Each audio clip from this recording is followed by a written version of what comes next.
सुखपुर गांव एक ऐसी जगह थी जहां सूरज की पहली किरण खेतों पर पड़ती थी और पक्षियों का कलरव दिन की शुरुआत करता था।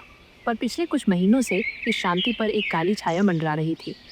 गांव में एक रहस्यमय चोर था जो सिर्फ रात के अंधेरे में आता और सुंदर नई चप्पलें चुरा कर ले जाता। शुरुआत में गांव वालों ने सोचा कि शायद कोई आवारा जानवर या शरारती बच्चा कर रहा होगा।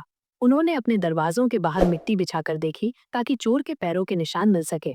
पर हर सुबह उन्हें सिर्फ खाली जगह और बिखरी हुई मिट्टी मिलती। गांव के जवान लड़कों ने रात भर पहरा दिया, पर जैसे ही उनकी आंख लगती अगले घर से चप्पलें गायब हो जाती। गांव के पंडित जी ने भी कई तरह के मंत्र पढ़े और तावीज बनाए, पर सब व्यर्थ। धीरे धीरे डर की जगह अफवाहों ने ले ली। गांव के बुजुर्ग लालू काका ने एक शांत चौपाल में अपनी पूरी आवाज में कहा, ये कोई इंसान नहीं है, ये एक चुड़ैल है। उसकी आत्मा को शांति नहीं मिली, इसलिए वो रात में आती है और अपना अधूरा शौक पूरा करती है। उनकी बात पर सबने हामी भरी और डर का माहौल और भी गहरा हो गया।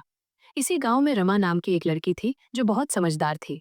वो बाकी गांव वालों की तरह डरकर अपनी चप्पलें नहीं छिपाती थी।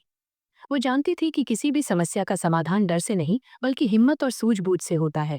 रमा ने सोचा कि ये चुड़ैल बुरी नहीं है, बल्कि शायद उसकी कोई मजबूरी है। जब उसने ये बात गांव वालों को बताई तो सबने उसे पागल समझा। सरपंच ने तो यहाँ तक कह दिया, रमा तुम इन अंधविश्वासों में मत पड़ो, ये चुड़ैल तुम्हें भी ले जाएगी। एक रात जब पूरा गांव सो रहा था, रमा ने अपनी माँ की सबसे सुंदर सुनहरी चप्पलों को दरवाजे के बाहर रख दिया। वो खुद खिड़की से एक चादर ओढ़कर बैठ गई। उसका दिल धक धक कर रहा था, पर उसकी आंखों में डर की जगह एक अजीब सी जिज्ञासा थी।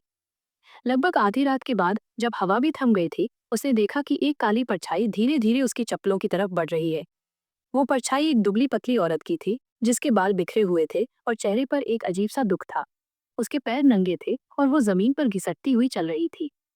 जैसे ही उस परछाई ने चप्पलों को हाथ लगाया, रमा खिड़की से बाहर निकली और जोर से बोली, रुक जाओ, चुराने से कुछ नहीं मिलता। उस चुड़ैल ने डरकर रमा की तरफ देखा।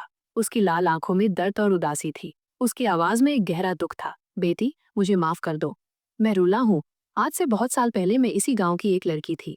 रूला ने अपनी कहानी सुनाई। वो बहुत गरीब थी, पर उसे सुंदर चप्पलें पहनने का बहुत शौक था।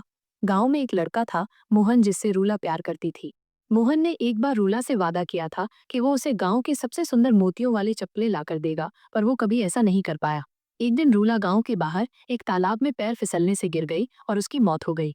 वो कहते कहते फूट फूट कर रोने लगी। उसकी आत्मा चप्पलों के लालच में भटकने लगी और वो एक चुड़ैल बन गई। रमा को उसकी कहानी सुनकर बहुत बुरा लगा। उसने तुरंत गांव के सरपंच को जगाया और पूरी कहानी बताई। सरपंच ने रूला की कहानी सुनकर गांव वालों को इकट्ठा किया। गांव वालों को जब रूला की कहानी पता चली तो उनके मन का डर धीरे धीरे करुणा में बदल गया। अगले दिन पूरे गांव ने मिलकर रूला की आत्मा की शांति के लिए एक विशेष आयोजन किया। गांव वालों ने मिलकर एक जोड़ी नई सुंदर चप्पलें खरीदी, उन पर फूल और मोती लगाए और उन्हें गांव के उसी तालाब के किनारे रख दिया जहां रूला की मृत्यु हुई थी। पंडित जी ने रूला की आत्मा की शांति के लिए मंत्रोच्चारण किया। उस रात के बाद सुखपुर गांव में कभी किसी की चप्पलें चोरी नहीं हुई। रूला की आत्मा को अब शांति मिल गई थी। गांव वाले भी समझ गए कि हर भूत प्रेत सिर्फ डराने के लिए नहीं होते, बल्कि उनकी भी एक कहानी होती है। उन्होंने रमा ये सोचकर उन्हें थोड़ी हंसी भी आई, क्योंकि उन्होंने कभी नहीं सुना था कि भूत मिर्च या मसाले खाते हों या उन्हें किसी भौतिक चीज की आवश्यकता हो। शायद ये सिर्फ एक उत्सुक आत्मा थी जो उनकी खुशबूदार टोकरी की ओर आकर्षित हुई थी, जो पूरे गांव में अपनी महक बिखेर रही थी। रागिनी दादी, जो स्वभाव से अत्यंत दयालु थी और हर प्राणी में जीवंतता देखती थी, चाहे वो इंसान हो या आत्मा, मुस्कुराते हुए बोली, अच्छा तो तुम मेरी बिरयानी खाना चाहते हो? ठीक है, तुम्हें बिरयानी मिलेगी, दुनिया की सबसे स्वादिष्ट बिरयानी। पर पहले तुम्हें एक छोटा सा काम करना होगा। ये काम तुम्हारे लिए आसान होगा और मेरे लिए बहुत मायने रखता है, क्योंकि ये मेरे पोते की खुशी से जुड़ा है। भूत ने अपनी गर्दन धीरे से हिलाई, जैसे पूछ रहा हो, क्या काम? मैं कुछ भी करने को तैयार हूँ, बस मुझे शांति चाहिए, मुझे इस भटकते जीवन से मुक्ति चाहिए। उसकी चमकती आंखें रागनी दादी पर टिकी थीं, जिनमें एक उम्मीद की किरण जगमगा रही थी, मानो उसे पहली बार कोई सच्चा मार्गदर्शक मिला हो। रागनी दादी ने उसकी आंखों में देखते हुए अपनी आवाज में एक दृढ़ता और विश्वास भरते हुए कहा, मेरे पोते आर्यन को अंधेरे से बहुत डर लगता है। बचपन से ही वो अंधेरे कमरों में जाने से कतराता है और रात के समय बाहर निकलने में भी उसे हिचकिचाहट होती है। जब वो कल सुबह गांव में आएगा तो तुम उसके पूरे रास्ते को रोशनी से भर देना। ऐसा करना कि उसे जरा भी डर न लगे, बल्कि उसे खुशी और अचंभा हो। उसे लगे कि वो किसी जादुई दुनिया में आ गया है, जहाँ हर चीज चमकती है और कोई खतरा नहीं है। अगर तुम ये काम पूरी ईमानदारी से करोगे तो तुम्हें दुनिया की सबसे स्वादिष्ट बिरयानी मिलेगी। मेरी ये बिरयानी सिर्फ पेट की भूख ही नहीं मिटाएगी, बल्कि तुम्हारे भटकते हुए मन को भी शांति देगी, तुम्हें मुक्ति दिलाएगी और तुम्हें इस संसार के बंधनों से आज़ाद कर देगी, जिससे तुम अंततः विश्राम पा सको और अपनी आत्मा को शांति मिले। भूत ने रागिनी दादी की तरफ कुछ देर तक देखा।